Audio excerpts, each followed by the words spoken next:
叶云龙一看，这人根本就不是诚心给奖励，他就知道天上不会掉馅饼，却发现自己整个人都被定住了，根本动不了。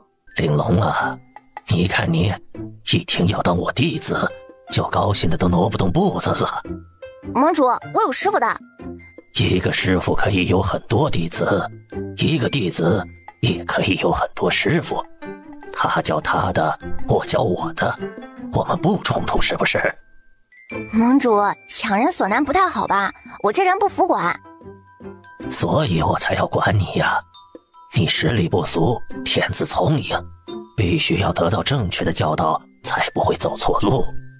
盟主你在说什么啊？我们清玄宗是名门正派，我一个正道弟子怎么会走错路？你的师兄师姐还在等你呢，你还不如考虑一下，是不是应该早点回去。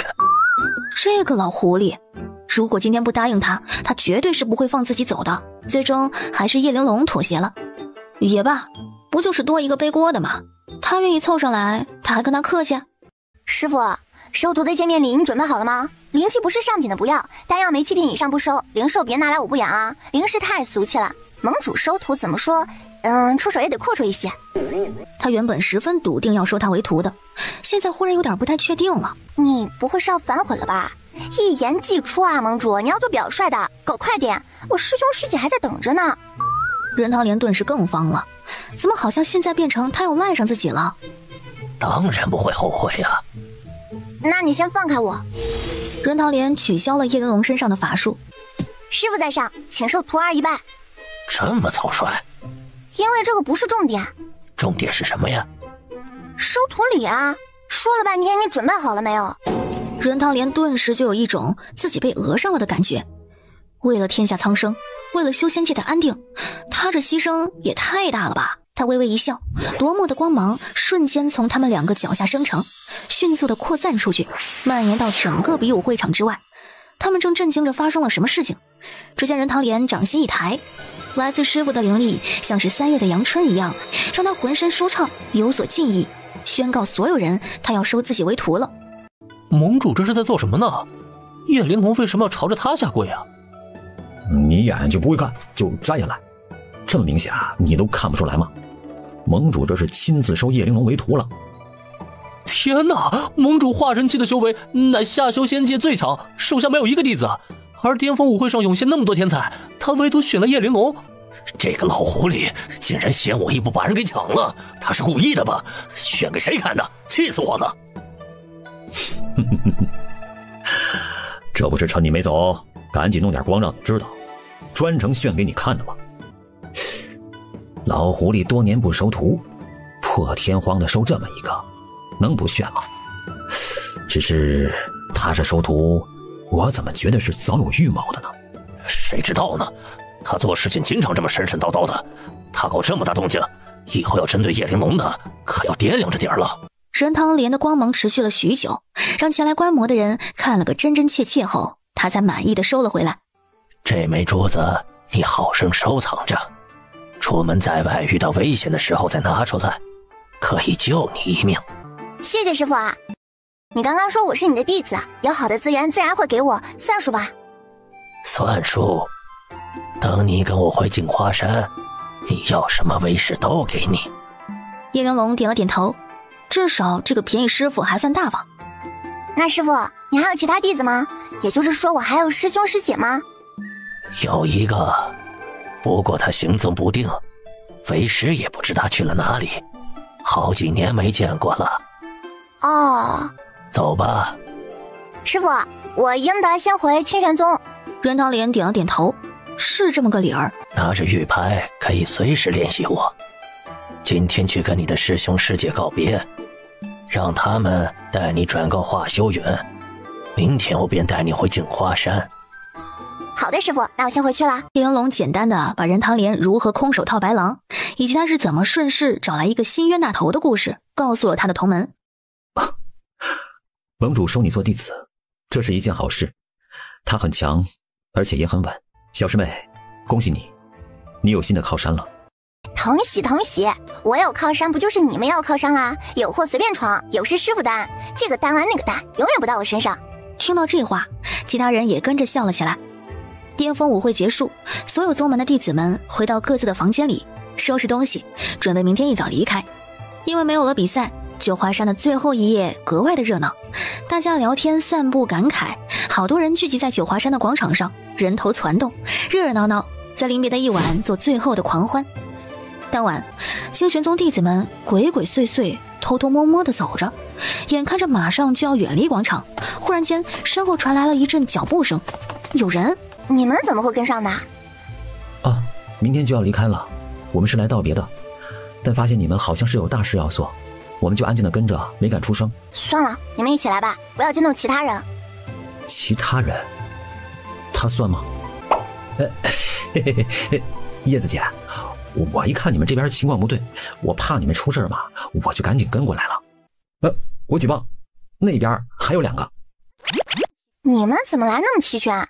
其他人安静，你来回答。是罗延忠说的，我们几个蹭符的要团结，你们有个风吹草动啊，就要互相通知的，不可以单独蹭符相互欺瞒，否则大家就相互损失。清玄宗所有弟子的眼刀全部朝着罗延忠飞了过去。我举报，今天这个消息是气氛组给的。猝不及防被出卖了的气氛组无语了，这人怎么能这么狗？你们都不用回到各自门派庆祝吗？庆祝什么呀？胜利是你们的，我们什么也没有啊。那你呢？你爹允许你离队？我才不要听我爹的，我打算明天呢就自己下山历练去。还有你不用去安慰你大师兄。弱者才需要安慰，强者会自己调节，输不起的人没有未来的。也就是说100%赖上了是吧？叶云龙忽然露出了可爱一笑。行，那就一起来吧，回头被发现了呀，4大宗门除了七仙宗以外全部都有帮凶。这话一出，其他人顿时就有点慌，但慌归慌，夜黑风高的，大家一起沿着小路摸黑上山搞事情，想想就好刺激啊。大功告成，今晚巅峰舞会的最后一晚，你们将一同创造奇迹，就是现在，一起把灵力注入到9根石柱里面，不榨干不准停。灵力注入，瞬间阵法被催动着运行了起来。下一秒，他们感受到大量的灵气正在往他们所在的地方涌了过来，灵气在石柱里面迅速的流转，然后化作了一滴滴灵液。那些浓稠的灵液在巨大的圆形灵气里不断的被装入一颗颗小小的珠子里面，装满的珠子迅速封存了起来，给阵法外的人一人发了1枚。以后随身带，想要修炼的时候呢，就把珠子放在身前，打开这个珠子里的小孔，里面的灵气就会源源不断的飘出来，这样在何时何地都能够开始修炼，不浪费光阴，不懈怠修炼，积少成多，默默的努力超过所有人。其他的人看着这强大的吸收转换灵气的这套装备，眼睛亮的都要发光了，都不用叶玲珑催，干活搞事打包全带走。半个时辰之后，第5峰周围的灵气迅速的被吸光，其他峰的灵气迅速的往这边补充过来。何人敢在我九华山上作乱？我倒要看看到底是谁如此大胆，竟敢在我们举办巅峰舞会的时候，在宗门联盟的地盘上撒野。第5峰上，叶玲珑他们还在用尽最后一点力气，把引来的灵气全部转化到灵珠里面去。现在全部停手！叶玲珑说完之后，迅速的把阵法给撤了，把器具全部收拾干净。他们过来了。完了，我们被发现了，这个时候再跑肯定要被抓到的，怎么办？怪不得让我们当共犯，原来是为了分摊火力呀。怎么办呢？硬扛，反正这灵气是供大家用的，大家马上下山又用不着，我们顺手捡了，那是不浪费的美好品德，他们不至于让我们血溅当场吧？慌什么啊！我的计划岂会如此失败？都给我过来！只见他手里拿着一叠符纸，发给他们每人1张。还记得初级组的决赛上，我打败叶荣月的时候用的是什么吗？记得，阵法，瞬移，原地消失。下一秒，叶玲珑笑着将符纸贴在自己的身上。奇了怪了，我刚刚明明感觉这边有人的，怎么现在这里一个人都没有？任堂莲走到峰头上，蹲下了身体，仔细一看，看到了上面残留有阵法使用过的痕迹，而这阵法的风格，任堂莲当场就心梗了。九华山的灵气被吸干，可不是小事啊！盟主，此事必须得彻查。没错，我们绝不允许有人在我们的地盘上如此嚣张。任堂莲袖子一挥，将所有的痕迹全部抹除。误会一场，回去吧。啊？误会？什么误会啊？九华山最近灵脉上出了点小问题，为了这次巅峰舞会如期举行，3个月你们来之前我做了点小布置，等着舞会举办完，我再亲自去解决灵脉上的问题。现在不过是期限到了，出现点小波动罢了。任堂莲这话一出，所有人都惊呆了。这么拙劣的谎言，会有人信吗？他到底想要隐瞒什么啊？这可不是小问题啊！九华山是全宗门举办各种活动的圣地，出了这种事情，我们可都是不安心呐，必须得彻查。盟主，你忽然一改态度，含糊其辞的，你不会是想隐瞒什么吧？他这话一出，其他人全都跟着点点头。眼看着群情激愤，大家都想讨要一个说法。我觉得七星宗掌门说的非常有道理，这可是大事，必须得彻查。既然你觉得我给的结果你不满意，这个重任就交给你了。我现在就给你让道，以免耽误你办事。好好查，不要辜负大家的期待。任堂莲说完之后，竟然真就走了，徒留七星宗掌门站在原地一脸懵逼。七星宗掌门，你觉得这事儿该怎么查起呢？六师兄，你确定要带我出去？刚刚还挺确定的，叶玲珑这么一问，他又不确定了。我陪着你们一块儿去吧，我来照顾小师妹。大师兄，感谢你的陪伴，小六莫齿难忘。说什么东西呢？我是陪小师妹，谁要陪你啊？就在这时，叶玲珑的手疯狂地抖动了起来。怎么了，小师妹？叶玲珑，你这破玩意儿能不能丢了？已经严重的影响了我的睡眠。胖头气的踹了那块玉牌一脚。叶玲珑，你这个逆徒，你给老子立刻马上现在回来！好什么好？你有病啊！我没要的。这是哪个的声音啊？他那个刚收了1天都不到就给他闯祸的猎徒呢？你是哪个？我是你大爷。听起来像个孩童，怎么说话这么没礼貌的？叶玲珑呢？找他干嘛？大半夜的，你一个老头找他，你想干嘛？你要脸吗？这可不行胡说啊！我是他师父，你把他给我叫过来。师父算个屁，我还是他爹呢，我叫他走也没见他走啊，凭什么听你的？此时玉牌里传来了任堂莲牙齿咯咯响的声音。你等着，我已经查到你的方位了。听到这话，刚刚还气势凶悍的胖头顿时转身一跳，跳回了叶玲珑的戒指里，跑得贼麻溜。剩下清玄一众弟子面面相觑，一脸懵逼。抱歉，看样子我不能跟你们一起明天走了，我现在就得逃命去了。叶玲珑说完，将桌子上的玉牌随手扔到了窗外，假装是搞丢以后被哪个倒霉孩子捡来玩。小师妹，盟主不是收你为徒了吗？为什么会来追你？他要带我回镜花山。你没答应？我答应了。那你……我一个小孩子说话算什么数？只有大人才会当真。趁现在赶紧跑，我先撤了啊！大师兄、六师兄，你们麻溜的跟上。带他出门的这一趟旅程还没开始，3个人就先踏上逃亡之旅了。季子卓脑袋一歪，嘴角一咧，祝你们旅途愉快啊！穆萧然也跟着祝福了一句，希望他们2个归来仍是自己。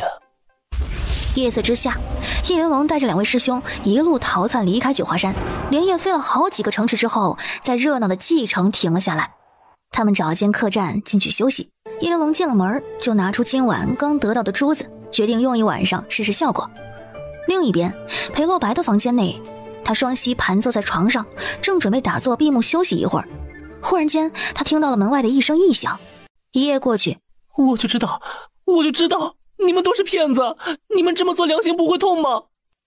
叶玲珑睁开双眼，这灵珠是真的太神了，他吸了一晚上的灵气，那枚灵珠里面不过少了1/10的量，简直就是居家旅行的必备良品。骗我！大师兄，你竟然骗我！大师兄跑了，他抛下你不管了。有事离开，你们先走，日后联系裴洛白。大师兄原本工整的字迹，这会儿在上面有些凌乱，看样子走得很是匆忙。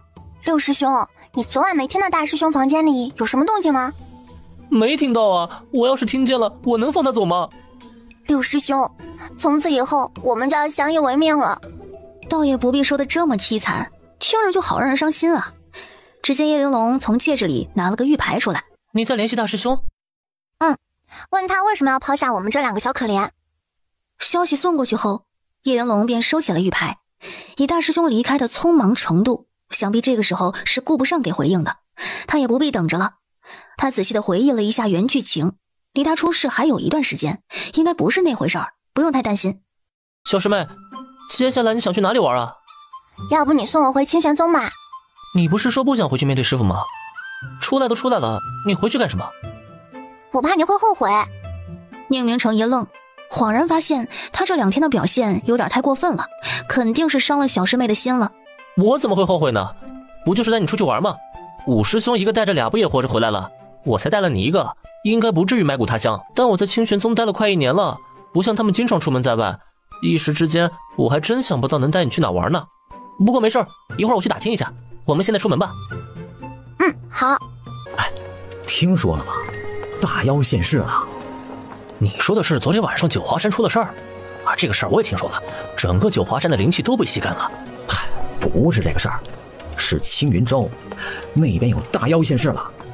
整个青云州现在都变成了一个水城，大雾弥漫，危险重重啊！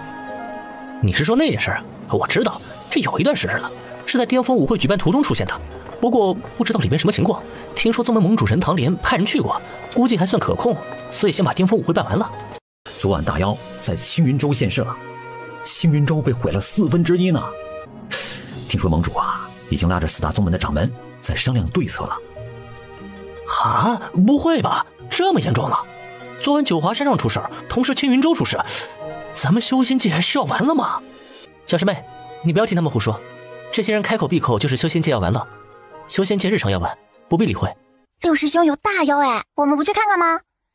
宁明成一愣，小师妹，收起你这危险的思想，那可是大妖，修为至少大元婴，甚至到化神以上，你凑上去当什么炮灰？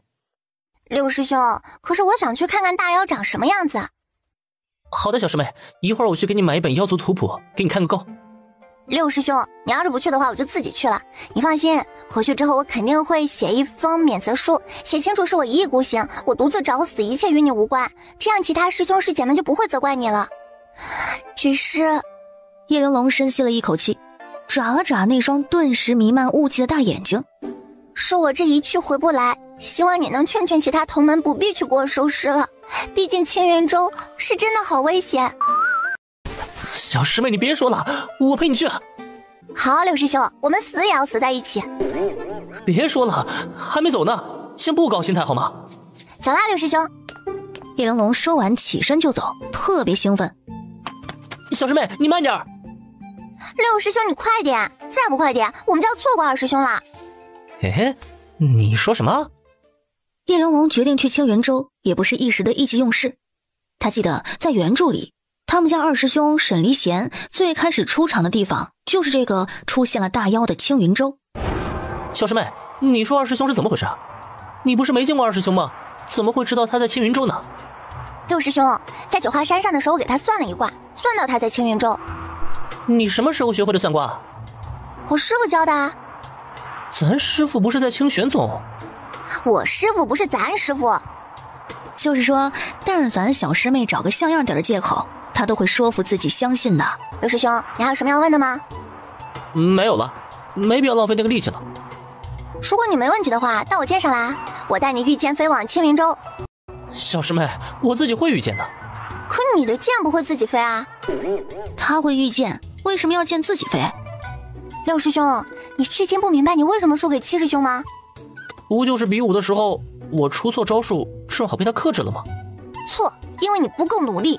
作为师兄的你，年纪比他大，活得比他长，但凡你比他再努力一点，你也不至于会输给他。你想啊，如果你的修为到元婴了，打他一个金丹，那不是打着玩吗？还需要考虑出招吗？还用担心属性克制吗？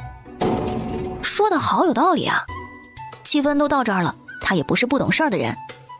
小师妹别说了啊，做你的剑，我立刻马上全心修炼。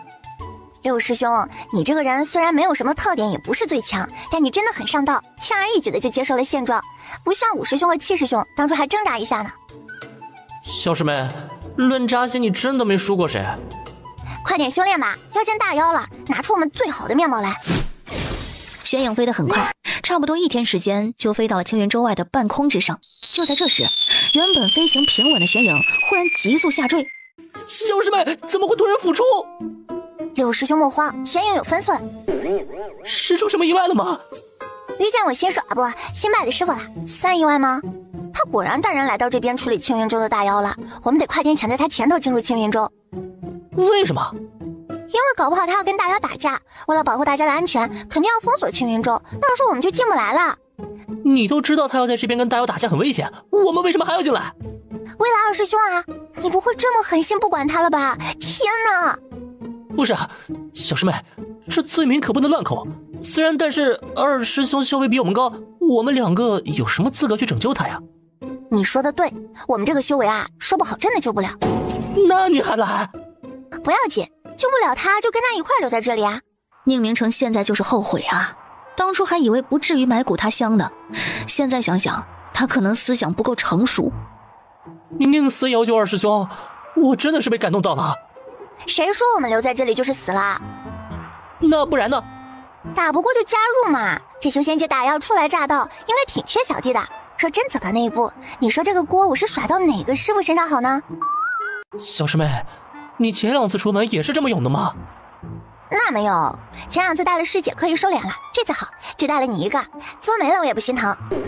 听到他说要放飞自我，宁明成那颗心又在隐隐作痛了。六师兄，我们好像快要落地了。叶玲珑话音刚落，两人猝不及防的从玄影身上跌落下来，宁明成的整个脸直接砸到了地上，埋进了土里。六师兄，你看前面那是什么东西？只见一棵大树下，一只螃蟹妖、2只虾妖、3只鱼妖正围在树下吃什么东西，吃的那叫一个津津有味。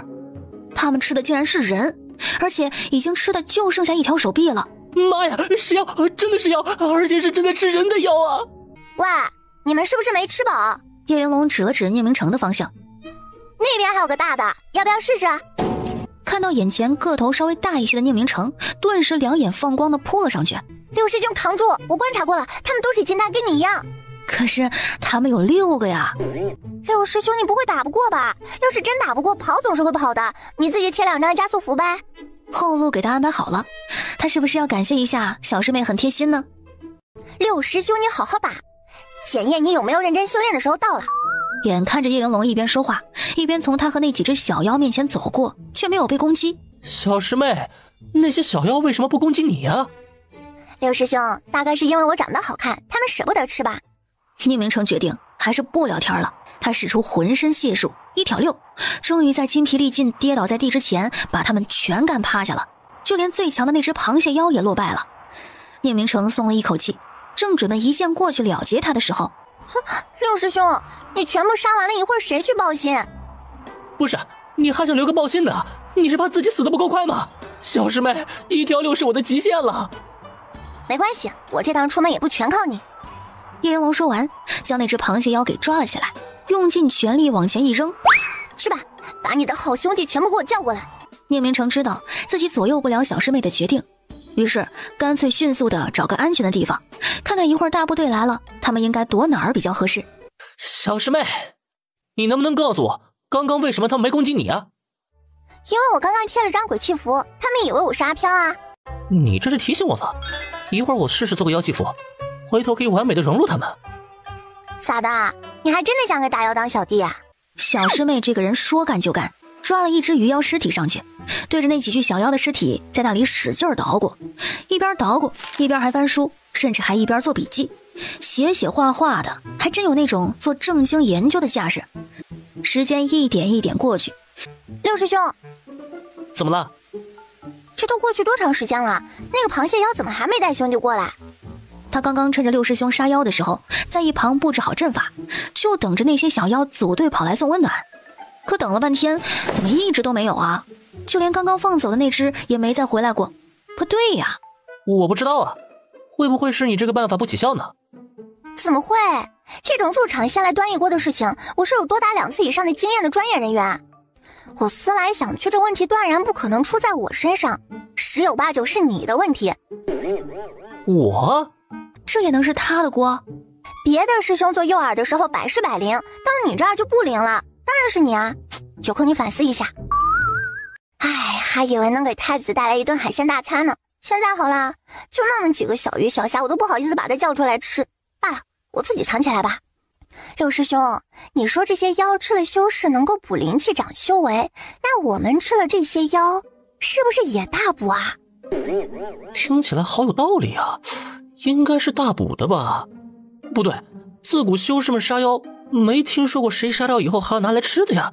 再说了，这可是妖啊，吃下去不怕沾染妖气，导致灵气不纯走火入魔吗？这可不能乱尝试的啊！而且咱们是名门正派，名门正派的弟子怎么能吃妖呢？对哦，我差点忘了，我现在还是个名门正派。那我先存着吧，回头不是名门正派了，要一起杀穿整个修仙界，再拿出来补一补。好端端的，为什么不做名门正派？为什么要杀穿修仙界啊？他忽然发现自己的接受能力也没有那么强了，搞不好这一趟他结束回去，他就不再是他自己了。好气呀！鱼没捞着，蟹放跑了。这些都什么妖啊？还没妖兽讲义气呢，真离谱。哎，算了，我们去别处。我看到了，他在那边，他找到他的同伙了。六师兄，人家宁愿跑去干别的事情，也不愿意过来顺便暴打你一顿，你这号召力不行啊。就是说，他要这种号召力干嘛呢？既然他们连血海深仇都不报了，那我们不如就此作罢，去别处看。去看看到底是什么东西吸引力比你还强。小师妹，那对妖的数量至少有10多只啊！你太保守了，根据我的经验判断，往那边去的不只有1队，如果有好几队的话，至少是30来只。那你还冲过去啊？我说怎么血海深仇都不报了，原来是有灵宝，亏得我跟来了啊，不然我要错过几个亿。这种好事必须要轮到我。小师妹，里面那么多妖，万一被发现了，就是给人家送点心，你不能进去啊。六师兄，你说的好有道理啊，我确实不能进去，我怕我会忍不住往里面再添一把火，我现在有点饿了。什么东西啊？里面不是群妖聚集的地方吗？我找找我戒指里的调料，看看还剩下多少。天知道我从到这里以后就再也没吃过了，都快把孩子给馋哭了。山洞里面有一个不大不小的灵池，灵池里泡着各种小药，鱼虾蟹乌龟应有尽有。看久了还真就觉得里面不是小妖聚集的场所，而是一个美味的海鲜火锅。宁明成发现自己的思想不受控制的时候，整个表情都跟着扭曲了。六师兄，我们干件大事吧。不行不行，必须稳住道心，我们是名门正派。小师妹，咱不能吃啊。六师兄，都还没抓到呢，你就考虑吃了吗？你怎么比我还着急啊？这倒打一耙，打得他猝不及防。那你想怎么样？你看这山洞周围还有不少的植物，一看这里原本就不该是一个有灵池的地方。这像是临时生成的一个灵池。灵池这么宝贝的东西在这个其貌不扬的山洞里面形成，说明什么？说明有宝。六师兄，你终于聪明一回了。小师妹是不是对他有什么误解？你想夺宝？胡说八道，我一个名门正派怎么会干抢夺宝这种事情呢？那你想做什么？斩妖除魔，匡扶正义，那些吃人的妖必须要得到惩罚，首先得要没收他们的作案工具。小师妹，咱俩都这么熟了，就没必要装了吧？那你想怎么做？不会又要我去当诱饵吧？刘师兄，既然你自己都提出来了，我也不好拦着你牺牲小我，造福苍生。小师妹不挖坑，她真的会活不下去的。可是里面有近30只妖，最低修为金丹，最高有元婴，而我只是一个连实力都打不过的孱弱金丹。不慌，我已经为你想到了万全之策。你别想了，我求你。六师兄，你在这里看着他们，别让他们跑了啊！等我一会儿，我马上回来。他们即便是真的跑了，他也看不住啊。叶云龙没管他，转身就往身后跑了去，布了一个阵法，将这一块地圈了起来，做成了一个结界。给你们个临时任务，一会儿我六师兄呢会去海鲜市场进货，等会儿来的那一批海鲜，招下和太子帮忙牵制一下。胖头，你就在结界外面蹲着，我六师兄没什么魅力，就容易丢怪。你呢，把嘲讽技能拉满，不要让他们跑了。事成之后该有的好处不会少你们的，都给我好好干活。六师兄，看到那个地方了没有？我在那里呢，给你布了一个结界，保证你的人身安全。一会儿你就往那边跑，知道了吗？只见叶玲珑把那几具小妖尸体从戒指里拿了出来，他往尸体上贴了几张爆炸符，然后连符带尸体一块扔进了山洞里面。轰轰轰几声震天的炸响传来，里面的小妖们被炸到，顿时全怒了。哎，是谁这么大胆，竟敢杀我妖族？这时叶玲珑忽然推了宁明成一把，原来是个人类修士，找死！给我上！谁先抢到他就归谁，毒食！一听到毒食2个字儿，里面的小妖全部都疯了一样的冲出来，他吓得赶紧转身就跑。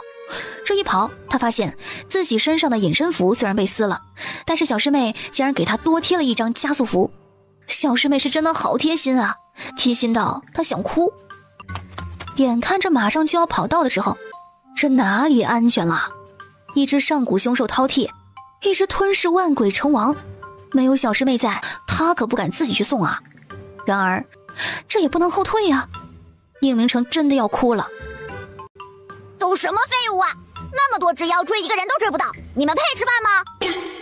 我是小师妹的师兄，我们是一伙的，我们见过好多次了，你们千万不要误伤友军呐。放心啦，在那些小妖被吃完之前，他们是不会吃你的。意思是身后这30只小妖吃完了，就轮到自己了吗？宁明成整张俊脸顿时就扭曲了。小师妹，你说过会保护我安全的。山洞里，叶玲珑偷偷摸摸地走了进去，忽然间咔的一声响，他猛地一回头，看到灵石旁边竟然趴着一只龟妖。这只龟妖的气息很稳，一看就知道已经到了元婴期的修为，惺忪的睡眼正准备打开。叶玲珑一颗心提到了嗓子眼上。啊，何人敢？他正慢吞吞地说着话，嘴巴一张开，叶玲珑立马将沉睡丹丢了进去。他沉重的眼皮正在缓缓落下。叶玲珑刚要松一口气的时候，他忽然感受到身后有一道强大的气息朝着他袭来，下一秒直接打爆了那只乌龟的脑袋，血溅3尺，凶残至极。看到他躲闪的动作，那人皱了一下眉头，语气很凶。知道害怕，刚刚还不跑，看到那个龟妖就吓傻了。好强的元婴啊！但这不是重点，重点是这人还长得挺好看。离开这里，好自为之，别挡我道。救命啊！再不救我，我真的死给你看了！叶玲珑一脸淡定，是时候让他学着坚强点了。从他1年多以前入门清玄宗开始，他就在宗门里修炼。1年过去了，他都去了好多个地方了，他还在宗门里修炼。这温室的花朵要不得，必须要接受一下大自然的洗礼，让他从身到心都变得强大起来。只有这样，他才能百折不挠，万事不慌。然而叶玲珑没动，他眼前的大元婴动了。哎，这人刚刚不是准备要下灵池来着？对他冷漠至极的，结果六师兄这一声吼，他就去了。这难不成就是传说中的真爱？趁着那个大元婴响应六师兄呼唤的时候，赶紧跳进了灵池里面。下一秒，他差点吐了出来。灵池是好灵池，就是被那些妖污染过了之后，池水里全都是妖气。乍一眼看过去，那些土地竟然有发黑的趋势。要真给他们这样在青云州造下去，青云州迟早会变成妖气弥漫的废城。强忍着潜到最下面，把埋在里面的东西挖了出来，然后迅速地出了灵池。他仔细地翻看手里的东西，那像是一枚珠子的碎片。这时他注意到灵池上冒的灵气消失了，是个大宝贝啊，就是不完整。放心，我这人最是心善，这一趟离开之前，我肯定让你们这些可怜的小碎片一家团圆的啊。他往外看了一眼，六师兄好像得救了，他没再乱喊了。说好干大事儿的，只干了一件小事儿怎么能成？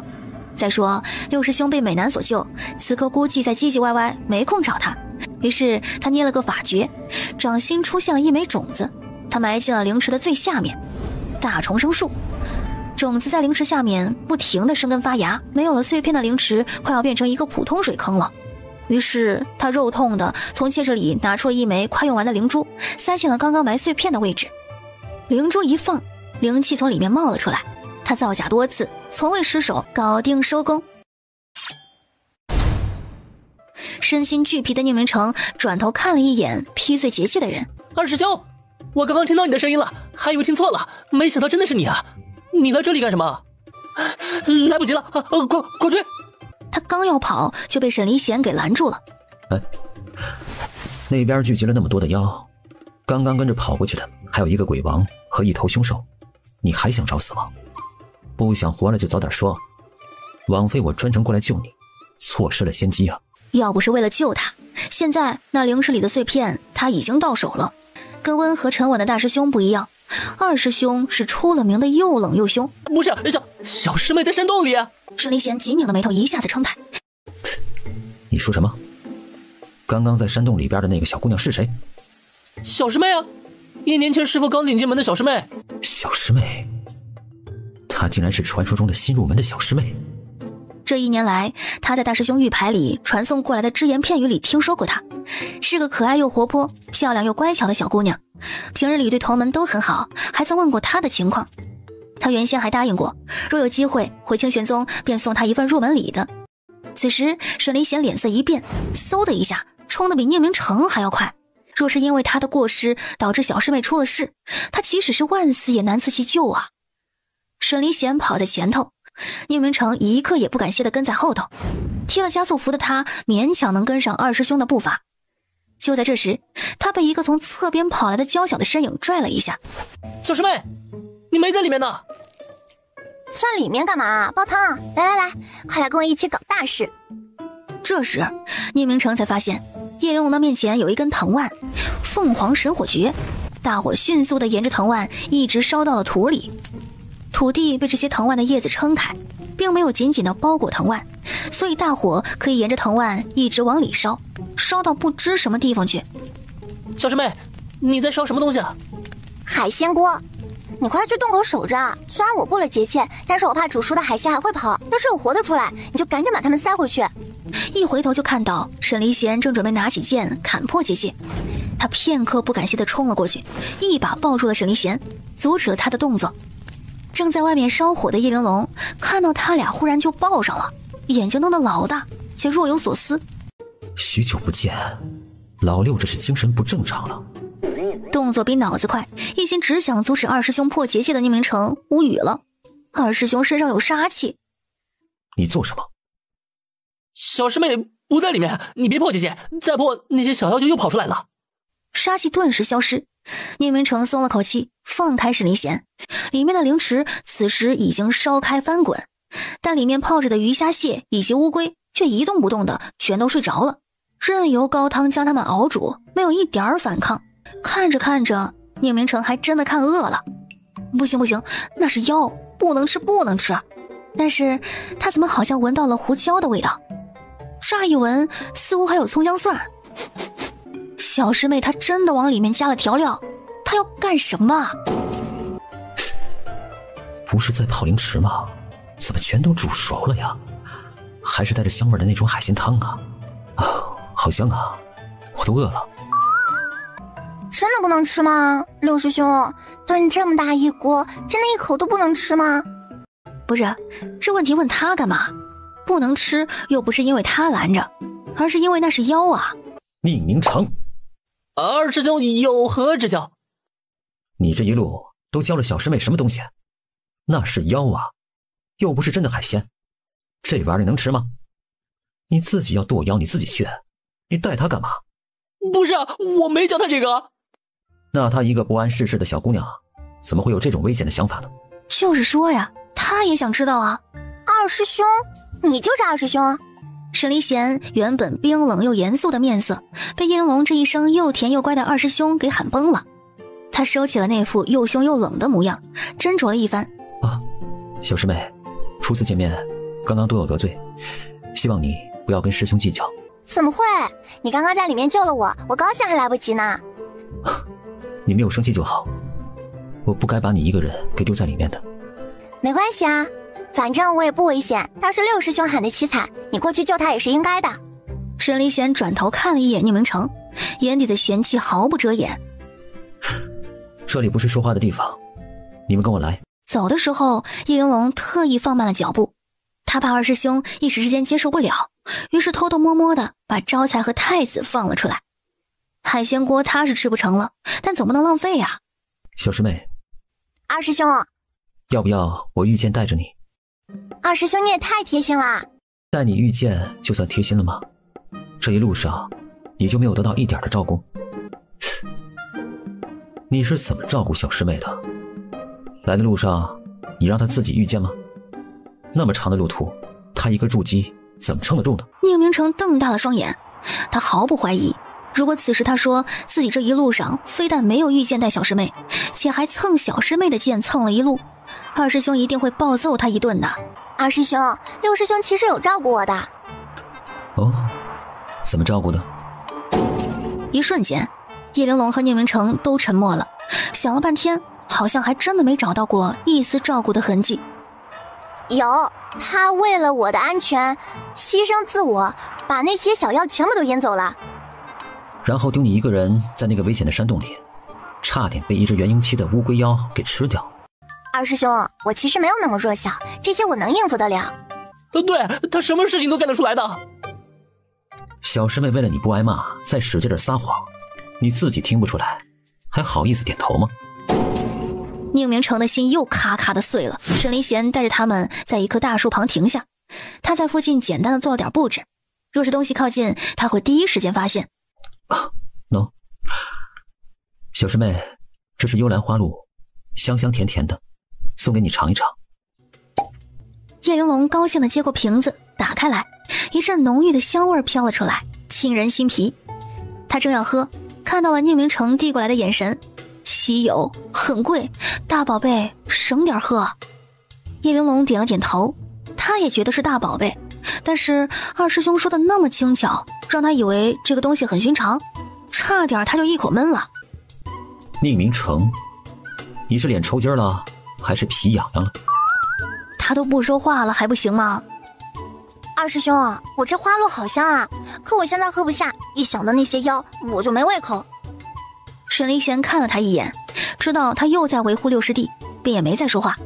这么乖的小师妹，这六师弟怎么不知道宠着点呢？宁明成，你怎么会带着小师妹到青云州来的？这里很危险的。宁明成抬起头，张了张嘴，说出来你可能不信，他带我来的。二师兄，是我要来的。夜还风高的那个晚上，我们师傅掐指一算，说你在这个地方会有危险，我一听很是担心，就让六师兄带我来了。六师兄也很担忧你的安危的。宁明成点点头，是这么回事儿。小师妹，你倒也不必处处维护你六师弟的，他是什么人，我心里有数的。你真的有数吗？你们回去吧，这里不是你们该来的地方。那你呢？二师兄也跟我们一块走吗？我不能走的。叶玲珑一愣，他说的是我不能走，为什么呀？难不成这青云州的大妖跟他有关系？为什么不能走？小师妹，这事情你别管，和六师弟一起离开青云州，去你们该去的地方去历练吧。可是我们不能丢下你啊。没有可是，我也不需要你们来管，以后再见到我的时候就当作不认识，我们就此别过，有缘算了，那都是孽缘。为什么呀？这不是要划清界限吗？哪来的这么多为什么？宁明成，你是没挨我的打，想试试吗？正好山洞里水煮群妖的这事儿，我还没跟你算账呢，一个不小心你们全部都被吃掉，区区一个金丹，你怎么能这么大胆？二师兄，其实烧一锅海鲜汤是我的主意。